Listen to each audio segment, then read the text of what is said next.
भगवतीबाई पोते मुड़ा गांव एवं रुक्मणीबाई ठाकुर मडेली द्वारा आरोपी गौकरण धृतलहरे निवासी खमड़ा ने स्वास्थ्य विभाग में जान पहचान करके दोनों से 4,26,000 की ठगी किया है, जिसको लगातार मांगने पर भी नहीं लौटाया गया, जिस पर छुरा पुलिस में पहुंचकर रिपोर्ट दर्ज कराया गया, जिसके चलते हुए छुरा पुलिस ने आरोपी गाँव गौकरण को धारा 420 के तहत गिरफ्तार कर जेल भेज दिया है।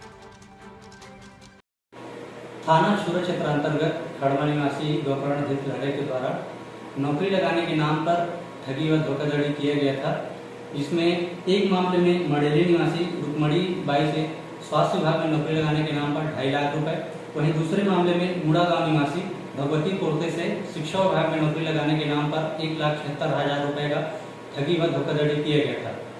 प्रार्थी के आवेदन पर थाना छुरा में अपराध धारा 420 पंजीबद्ध किया गया था। आरोपी का लगातार पतासाजी किया जा रहा था। आज वरिष्ठ अधिकारियों के निर्देशन में गौकरण धृतलहरे को उसके गांव खड़मा से विधिवत गिरफ्तार कर माननीय न्यायालय पेश किया गया।